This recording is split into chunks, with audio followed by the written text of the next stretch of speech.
माननीय अध्यक्ष जी,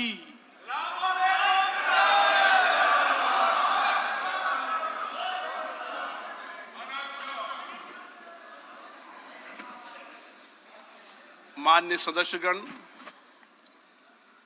आपको बुलेटिन भाग 2 के माध्यम से पहले ही सूचित किया गया है कि माननीय वित्त मंत्री जी के बजट भाषण की प्रतियां आपको हार्ड कॉपी के रूप में उपलब्ध कराई जाएगी।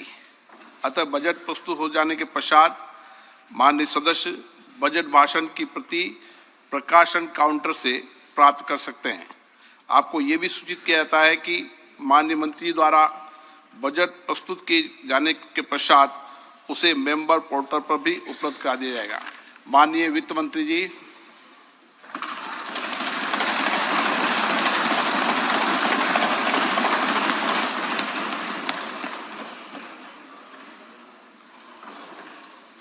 Honorable Speaker, I present the interim budget for 24-25.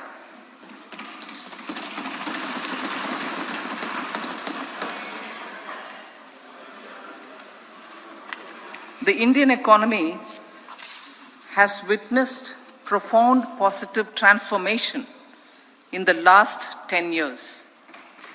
The people of India are looking ahead to the future with hope and optimism. With the blessings of the people, when our government under the visionary and dynamic leadership of Honorable Prime Minister Shri Narendra Modi assumed office in 2014, the country was facing enormous challenges. With Sabka Saath, Sabka Vikas as its mantra, the government overcame those challenges in right earnest. Structural reforms were undertaken. Pro-people programs were formulated and implemented promptly. Conditions were created for more opportunities for employment and entrepreneurship. The economy got a new vigor. The fruits of development started reaching the people at scale. The country got a new sense of purpose and hope. Naturally, the people blessed the government with a bigger mandate. In the second term, our government under the leadership of Honorable Prime Minister doubled down on its responsibilities to build a prosperous country with comprehensive development of all people and all regions. Our government strengthened its mantra to Sabka Saath, Sabka Vikas and Sabka Vishwas.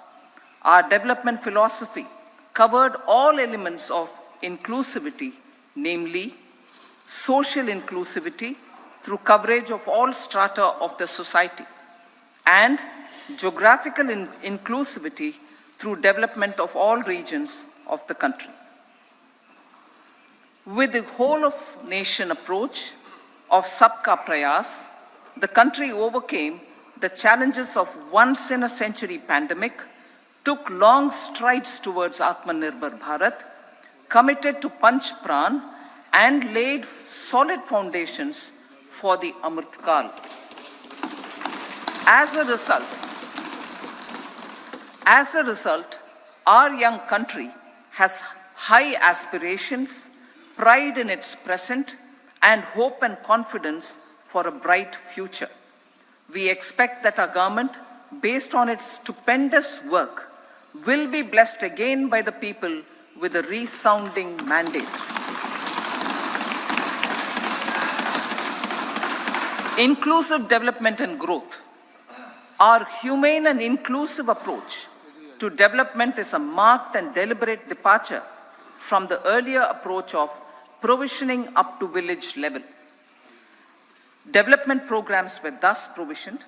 In the last 10 years, however, have targeted each and every household and individual through housing for all, Har Ghar Jal, electricity for all, cooking gas for all, bank accounts and financial services for all in record time. The worries about food have been eliminated through free ration for 80 crore people. Minimum support Minimum support prices for the produce of Annadata are periodically increased appropriately. These and the provision of basic necessities have enhanced real income in the rural areas. Their economic needs could be addressed, thus spurring growth and generating jobs. Social justice. Our government is working with an approach to development that is all-round, all-pervasive, and all-inclusive. Sarvangin, Sarvasparshi, or Sarvasamaveshi. It covers all castes and people at all levels. We are working to make India a Vikasit Bharat by 2047. For achieving that goal, we need to improve people's capability and empower them. Previously, social justice was mostly a political slogan. For our government, social justice is an effective and necessary governance model. The saturation approach of covering all eligible people is the true and comprehensive achievement of social justice. This is secularism in action, reduces corruption, and prevents nepotism, prevents Bhai Bhatijawad. There is transparency and assurance that benefits are delivered to all eligible people. The resources are distributed fairly. All, regardless of their social standing, get access to opportunities. We are addressing systemic inequalities that had plagued our society. We focus on outcomes and not on outlays so that the social economic transformation is achieved. As our Prime Minister firmly believes, we need to focus on 4 major castes. They are Garib, Mahilayein, Yuva, and Annadata. Their needs, their aspirations, and their welfare are our highest priority. The country progresses when they progress. All 4 require and receive government support in their quest to better their lives. Their empowerment and well-being will drive the country forward. Garib Kalyan, Desh Ka Kalyan. We believe in empowering the poor. The earlier approach of tackling poverty through entitlements had resulted in very modest outcomes. When the poor became empowered partners in the development process, government's power to assist them also increases manifold. With the pursuit of Sabka Saath, in these 10 years, the government has assisted 25 crore people to get freedom from multi-dimensional poverty. Our government's efforts are now getting synergized with energy and passion of such empowered people. This is truly elevating them from poverty. Direct benefit transfer of 34 lakh crore rupees from the government using PM Jan Dhan accounts has led to savings of 2.7 lakh crores of rupees for the government. This savings has been realized through avoidance of leakages prevalent earlier. The savings have helped in providing more funds for Garib Kalyan. PM Swanidhi has provided credit assistance to 78 lakh street vendors. From that total of 78 lakh street vendors, 2.3 lakh have received credit for the 3rd time. PM Janman Yojana reaches out to the particularly vulnerable tribal groups who have remained outside the realm of development so far. PM Vishwakarma Yojana provides end-to-end support to artisans and craftspeople engaged in 18 trades. The schemes for empowerment of Divyangs and transgender persons reflect firm resolve of our government to leave no one behind. Welfare of Annadata. Farmers are our Annadata. Every year under PM Kisan Samman Yojana, direct financial assistance is provided to 11.8 crore farmers, including marginal and small farmers. Crop insurance is given to 4 crore farmers under PM Fasal Bima Yojana. These, besides several other programs, are assisting Annadata in producing food for the country and for the world. Electronic National Agricultural Market has integrated 1,361 mandis and is providing services to 1.8 crore farmers with trading volume of 3 lakh crores of rupees. The sector is poised for inclusive, balanced, higher growth and productivity. These are facilitated from farmer-centric policies, income support, coverage of risks through price and insurance support, promotion of technologies and innovations through startups. Empowering the Amrit PD, the Yuva. Our prosperity depends on adequately equipping and empowering the youth. The National Education Policy 2020 is ushering the transformational reforms. PM Schools for Rising India, PM Shri, are delivering quality teaching and nurturing holistic and well-rounded individuals. The Skill India mission has trained 1.4 crore youth, upskilled and reskilled 54 lakh youth, and established 3,000 new ITIs. A large number of institutions of higher learning, namely 7 IITs, 16 triple ITs, 7 IIMs, 15 AIMS, and 390 universities have been set up. PM Mudra Yojana has sanctioned 43 crore loans aggregating to 22.5 lakh crores of rupees for entrepreneurial aspirations of our youth. Besides that, Fund of Funds, Startup India, and Startup Credit Guarantee schemes are assisting our youth. They are also becoming Rozgar Data.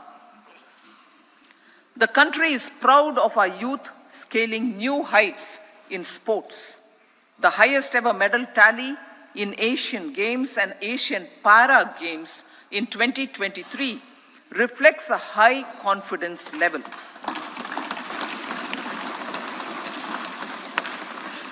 Chess prodigy and our #1 ranked player Pragnananda put up a stiff fight against the reigning world champion Magnus Carlsen in 2023. Today, India has over 80 chess grandmasters compared to little over 20 in 2010. Momentum for Nari Shakti. The empowerment of women through entrepreneurship, ease of living, and dignity for them has gained momentum in these 10 years. 30 crore Mudra Yojana loans have been given to women entrepreneurs. Female enrollment in higher education has gone up by 28% in 10 years. In STEM courses, girls and women constitute 43% of enrollment, one of the highest in the world. All these measures are getting reflected in the increasing participation of women in workforce. Making triple talaq illegal, reservation of 1/3 seats for women in the Lok Sabha and state assemblies, and giving over 70% houses under PM Awas Yojana in rural areas to women and giving over 70% houses under PM Awas Yojana in rural areas to women as sole or joint owners have enhanced their dignity. Exemplary track record of governance, development, and performance. Besides delivering on high growth in terms of gross domestic product, the government is equally focused on a more comprehensive GDP, that is, governance, development, and performance. Our government has provided transparent, accountable, people-centric, and prompt, trust-based administration with citizen-first and minimum government, maximum governance approach. The impact of all-round development is discernible in all sectors. There is macroeconomic stability, including in the external sector. Investments are robust. The economy is doing well. People are living better and earning better, with even greater aspirations for future. Average real income of the people has increased by 50%. Inflation is moderate. People are getting empowered, equipped, and enabled to pursue their aspirations. There is effective and timely delivery of programs and of large projects. Economic management. The multi-pronged economic management over the past 10 years has complemented people-centric, inclusive development. Following are some of the major elements. 1. All forms of infrastructure, physical, digital, or social, are being built in record time.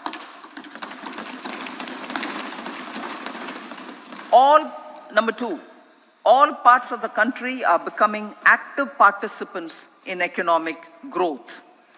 Number 3, digital public infrastructure, a new factor of production as if in the 21st century, is instrumental in formalization of the economy.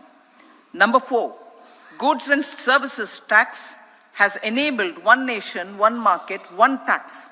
Tax reforms have led to deepening and widening of tax base.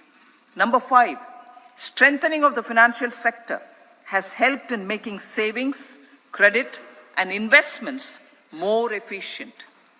Number 6, GIFT, IFSC, and the Unified Regulatory Authority, IFSCA, are creating a robust gateway for global capital and financial services for the economy.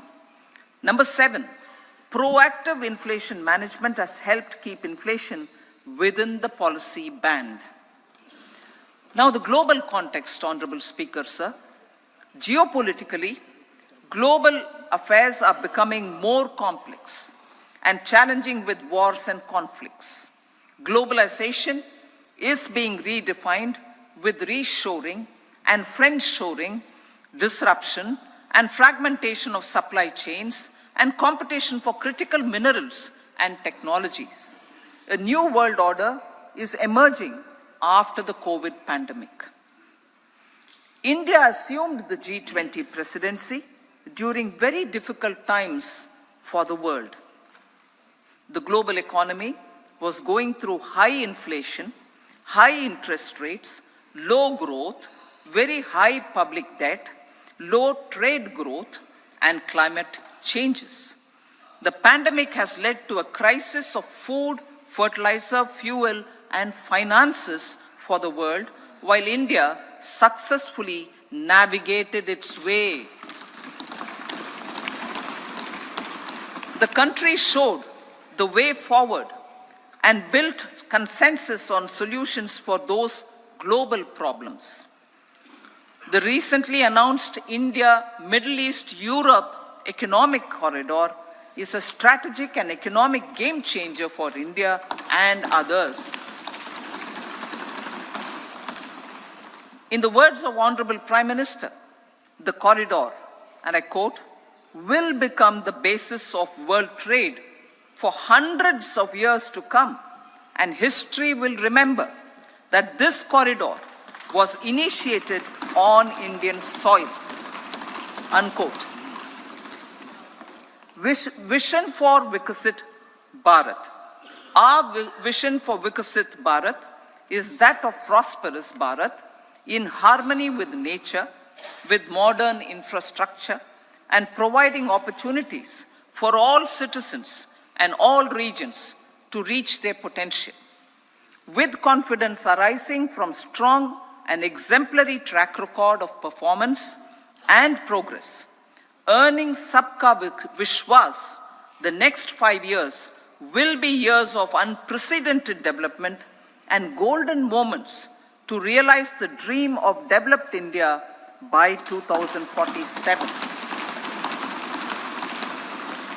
The trinity of demography, democracy, and diversity backed by Sabka Prayas has the potential to fulfill aspirations of every Indian. As Honorable Prime Minister in his Independence Day address to the nation mentioned, I quote, "There is no dearth of opportunities, as many opportunities as we want. The country is capable of creating more opportunities. Sky is the limit." Unquote. Strategy for Amrit Kal. Our government will adopt economic policies that foster and sustain growth, facilitate inclusive and sustainable development, improve productivity, create opportunities for all, help them enhance their capabilities, and contribute to generation of resources to power investments and fulfill aspirations. Guided by the principle, reform, perform, and transform, the government will take up next generation reforms and build consensus with the states and stakeholders for effective implementation. It is an important policy priority for our government to ensure timely and adequate finances, relevant technologies, and appropriate training for the micro, small, and medium enterprises, MSMEs, to grow and also compete globally. Orienting the regulatory environment to facilitate their growth will be an important element of this policy mix. Aligning with the Panchamrit goals, our government will facilitate sustaining high and more resource-efficient economic growth. This will work towards energy security in terms of availability, accessibility, and affordability. For meeting the investment needs, our government will prepare the financial sector in terms of size, capacity, skills, and regulatory framework. Aspirational Districts Program. Our government stands ready to assist the states in faster development of aspirational districts and blocks, including generation of ample economic opportunities. Development of the East. Our government will pay utmost attention to make the eastern region and its people a powerful driver of India's growth.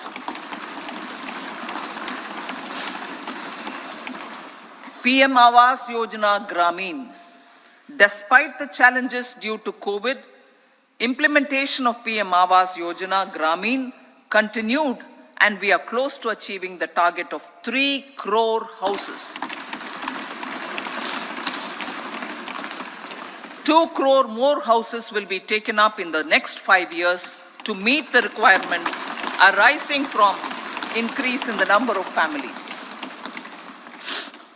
Rooftop solarization and Muft Bijli. Through rooftop solarization, 1 crore households will be enabled to obtain up to 300 units free electricity every month. This scheme follows the resolve of Honorable Prime Minister on the historic day of consecration of Sri Ram Mandir in Ayodhya. Following benefits are expected. Savings up to 15 to 18,000 rupees annually for households from free solar electricity and selling the surplus to the distribution companies. Charging of electric vehicles. Entrepreneurship opportunities for a large number of vendors for supply and installation. Employment opportunities for the youth with technical skills in manufacturing, installation, and maintenance. Housing for middle class. Our government will launch a scheme to help deserving sections of the middle class, and I quote from Honorable Prime Minister's words, living in rented houses or slums or chawls and unauthorized colonies, unquote, to buy or build their own houses.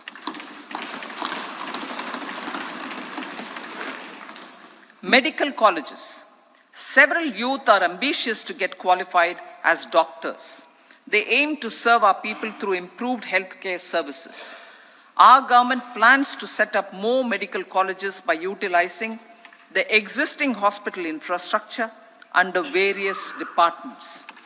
A committee for this purpose will be set up to examine the issues and make relevant recommendations. Cervical cancer vaccination. Our government will encourage vaccination for girls in the age group of 9 to 14 years for prevention of cervical cancer. Maternal and child health care. Various schemes for maternal and child care will be brought under one comprehensive program for synergy in implementation. Upgradation of Anganwadi centers under Saksham Anganwadi and Poshan 2.0 will be expedited for improved nutrition delivery, early childhood care, and development. The newly designed U-Win platform for managing immunization and intensified efforts of Mission Indradhanush will be rolled out expeditiously throughout the country. Ayushman Bharat. Healthcare cover under Ayushman Bharat scheme will be extended to all ASHA workers, to all Anganwadi workers and helpers. Agriculture and food processing.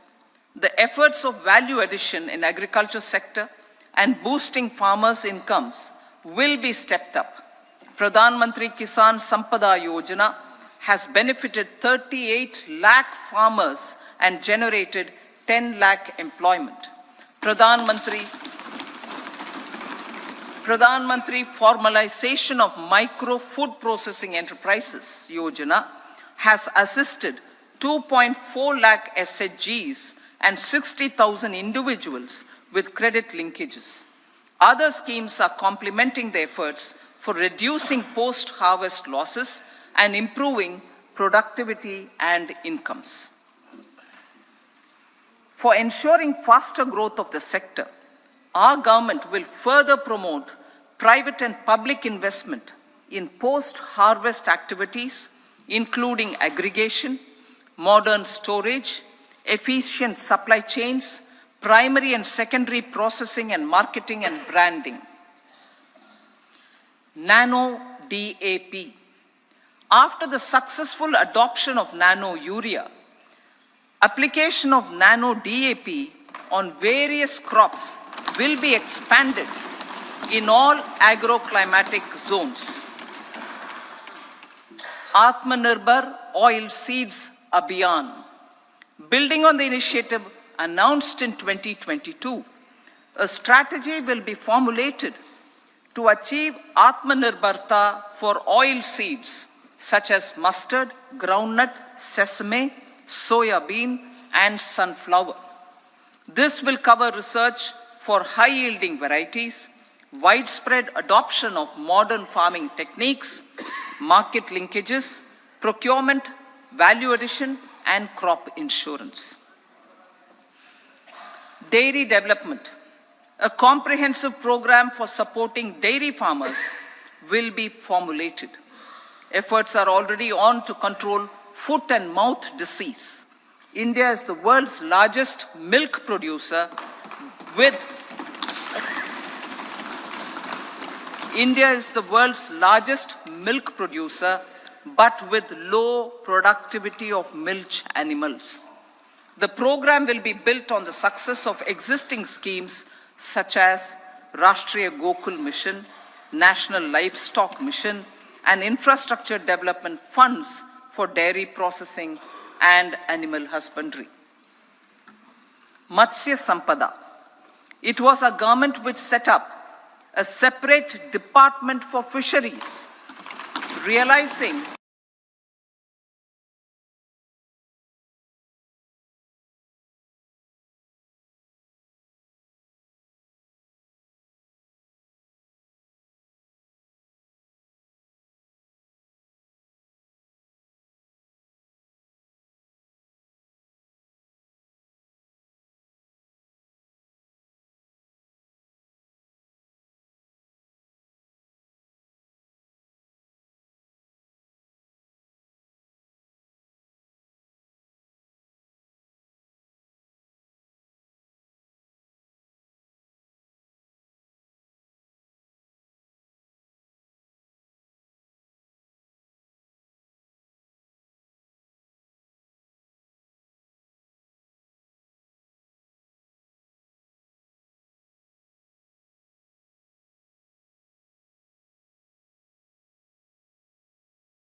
crore rupees will be established with 50-year interest-free loan provided.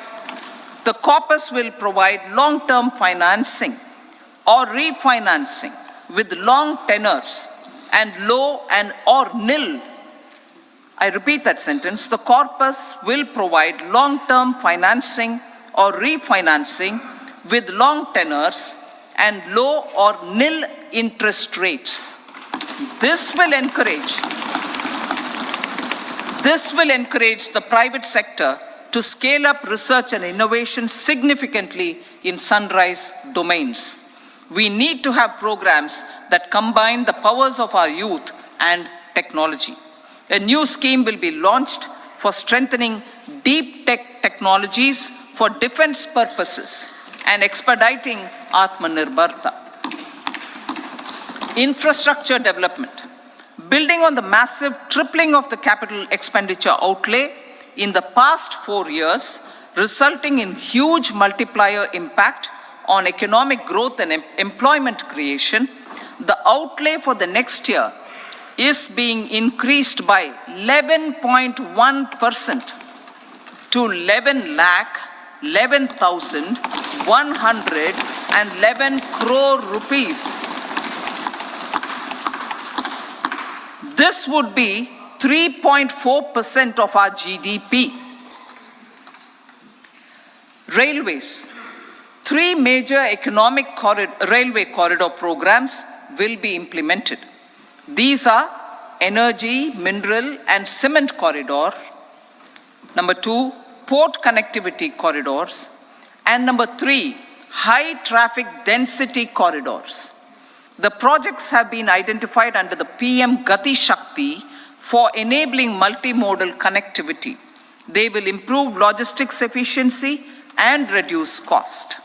The resultant decongestion of the high traffic corridors will also help in improving operations of passenger trains, resulting in safety and higher travel speed for passengers. Together with dedicated freight corridors, these 3 economic corridor programs will accelerate our GDP growth and reduce logistic costs.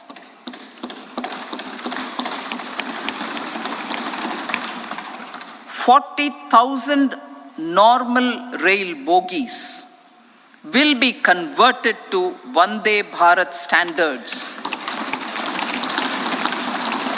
to enhance safety, convenience, and comfort of passengers. Aviation sector.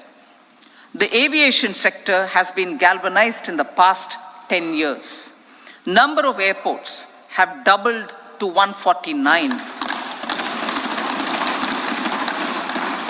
Rollout of air connectivity to Tier 2 and Tier 3 cities under Udan scheme has been widespread. 517 new routes are carrying 1.3 crore passengers. Indian carriers have proactively placed orders for over 1,000 new aircrafts. Expansion of existing airports and development of new airports will continue expeditiously. Metro and Namo Bharat. We have a fast expanding middle class and rapid urbanization is taking place. Metro rail and Namo Bharat can be the catalyst for the required urban transformation.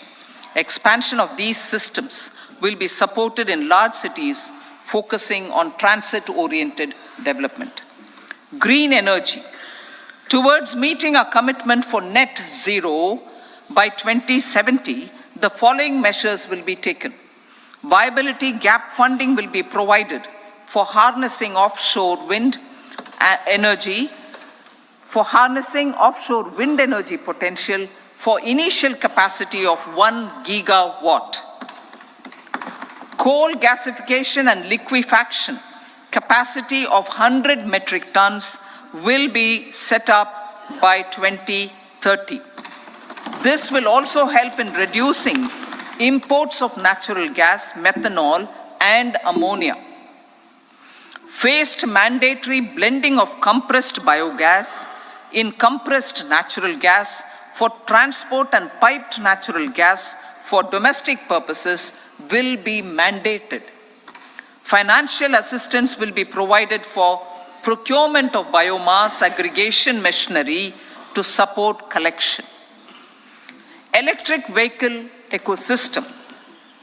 Our government will expand this and strengthen the e-vehicle ecosystem by supporting manufacturing and charging infrastructure.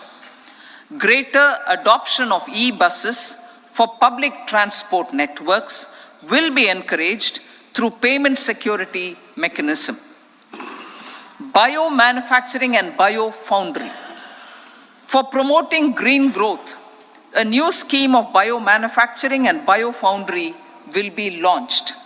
This will provide environment-friendly alternatives such as biodegradable polymers, bioplastics, biopharmaceuticals, and bioagri-inputs. This scheme will also help in transforming today's consumptive manufacturing paradigm to the one based on regenerative principles. Blue Economy 2.0. For promoting climate resilient activities for Blue Economy 2.0, a scheme for restoration and adaptation measures and coastal aquaculture and mariculture with integrated and multi-sectoral approach will be launched. Comprehensive development of tourist centers. The success of organizing G20 meetings in 60 places presented diversity of India to global audience. Our economic strength has made the country an attractive destination for business and conference tourism. Our middle class also now aspires to travel and explore. Tourism, including spiritual tourism, has tremendous opportunities for local entrepreneurship. States will be encouraged to take up comprehensive development of iconic tourist centers, branding and marketing them at global scale. A framework for rating of the centers based on quality of facilities and services will be established.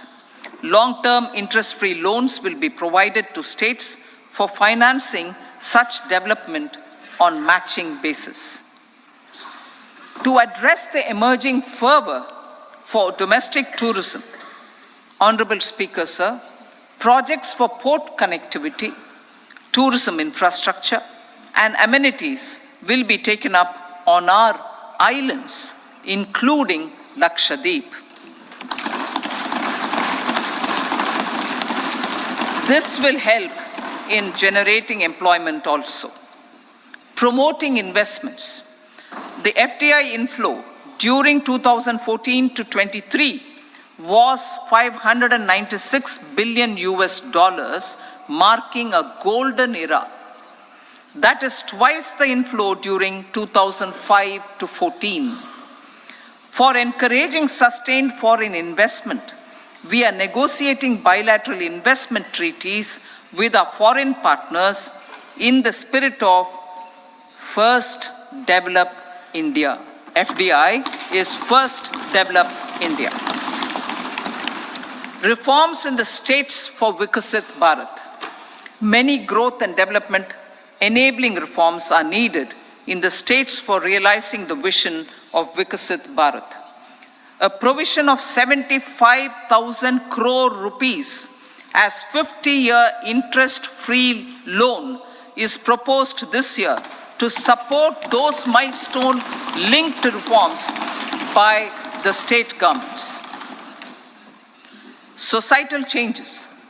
The government will form a high-powered committee for an extensive consideration of the challenges arising from fast population growth and demographic changes. The committee will be mandated to make recommendations for addressing these challenges comprehensively in relation to the goal of Vikasit Bharat. Amrit Kal as Kartavya Kal. Our government stands committed to strengthening and expanding the economy with high growth and to create conditions for people to realize their aspirations. Honorable Prime Minister in his Independence Day address to the nation in the 75th year of our Republic said, and I quote, "We commit ourselves to national development with new inspirations, new consciousness, new resolutions as the country opens up immense possibilities and opportunities.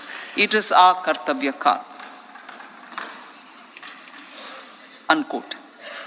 Every challenge of the pre-2014 era was overcome through our economic management and our governance. These have placed the country on a resolute path of sustained high growth.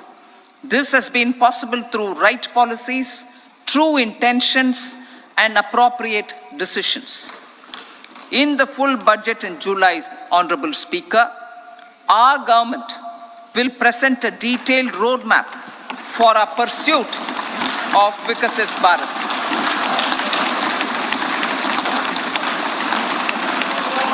Revised estimates of 2023-24.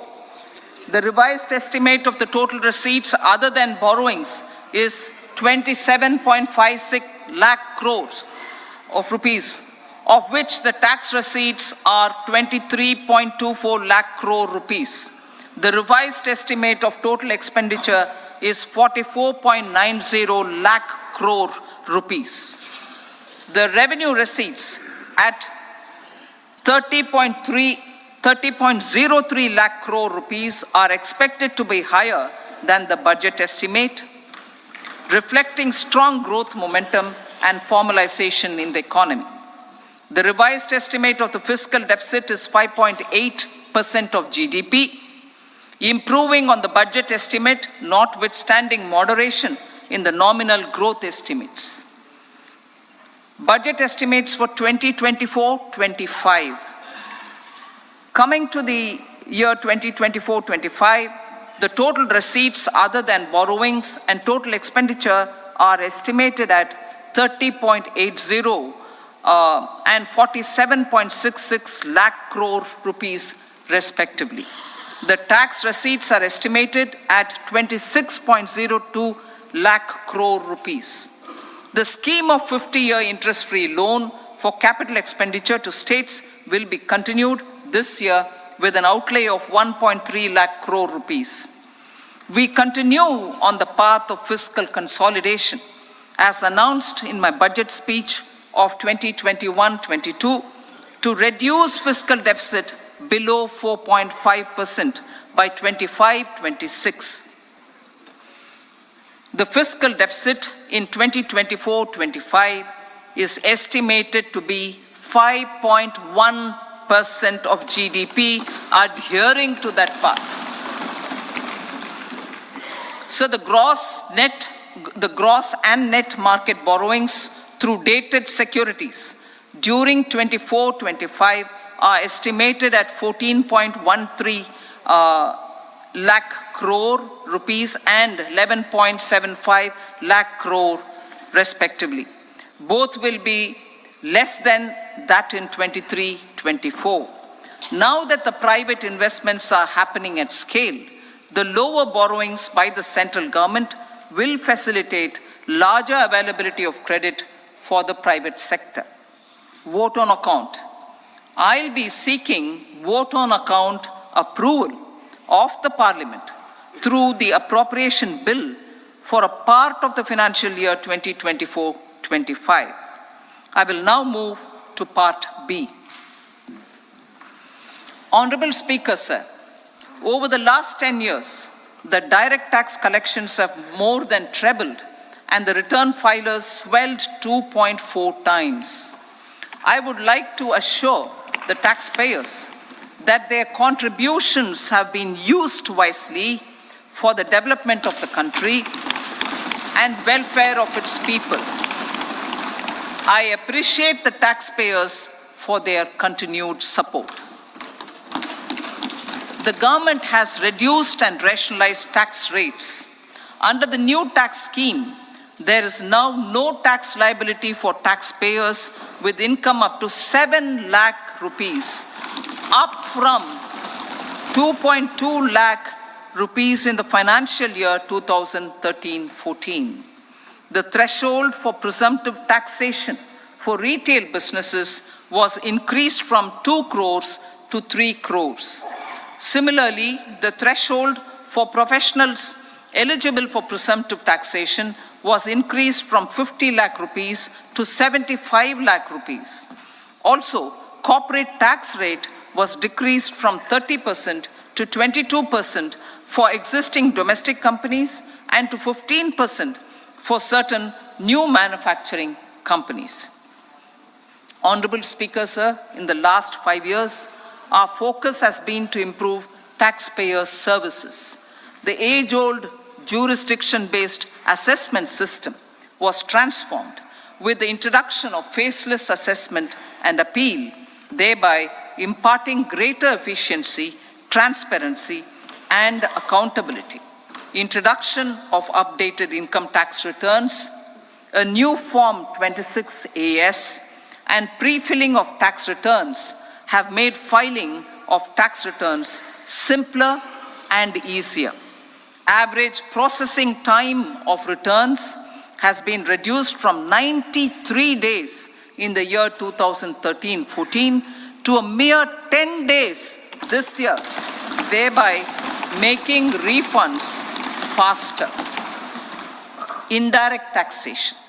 By unifying the highly fragmented indirect tax regime in India, the GST has reduced the compliance burden on trade and industry. The industry has acknowledged the benefits of GST. According to a recent survey conducted by a leading consulting firm, 94% of industry leaders view the transition to GST as largely positive. According to 80% of the respondents, it has led to supply chain optimization, as elimination of tax arbitrage and octroi has resulted in disbanding of checkposts at the state and city boundaries.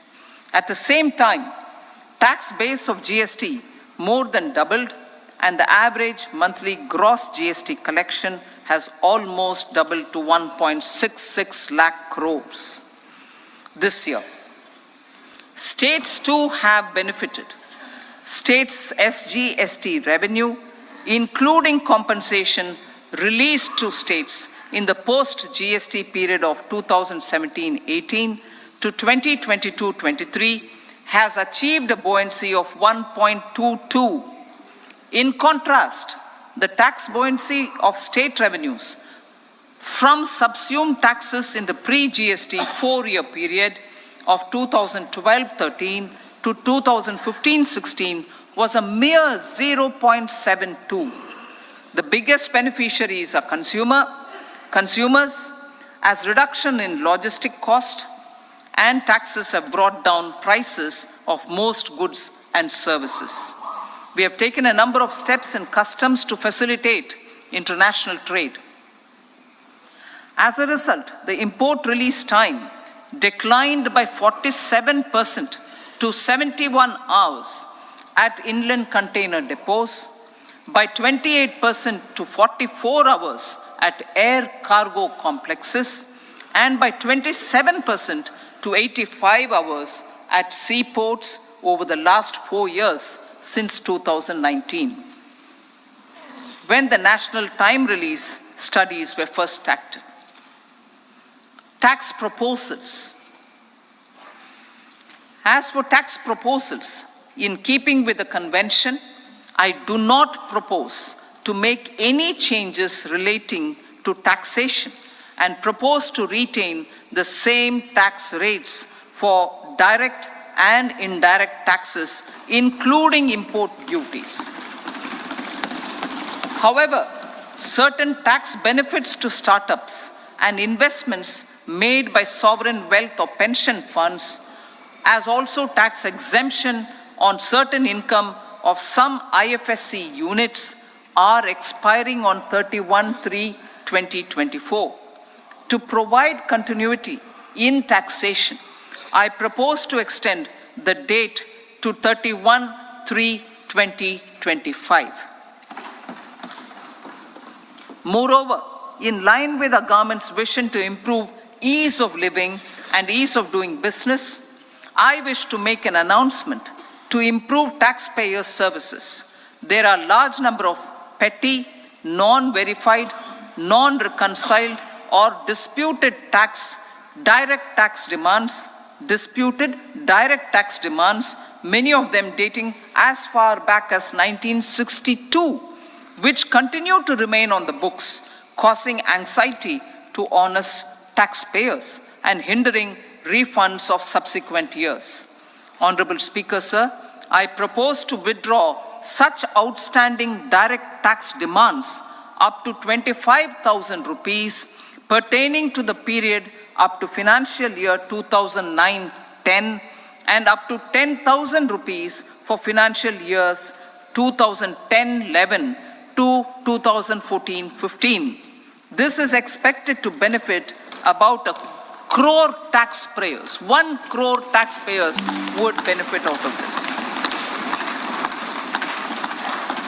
Economy then and now. In 2014, when our government assumed the reins, the responsibility to mend the economy step by step and to put the governance systems in order was enormous. The need of the hour was to give hope to the people, to attract investments, and to build support for the much needed reforms. The government did that successfully, following our strong belief of nation first. The crisis of those years has been overcome, and the economy has been put firmly on a high, sustainable growth path with all-round development. It is now appropriate to look at where we were then. I repeat, it is now appropriate to look at where we were then till 2014 and where we are now, only for the purpose of drawing lessons from the mismanagement of those years. The government will lay a white paper on table of the House.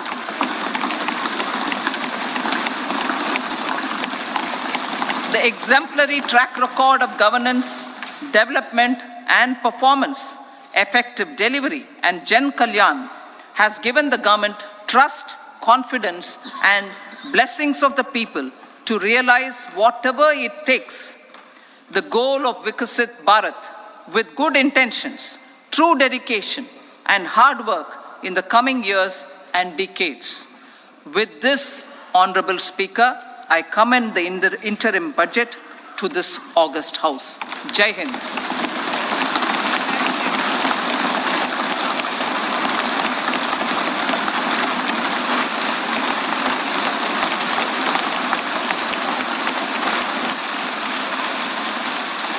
Item number 2 Shrimati Nirmala Sitharaman ji.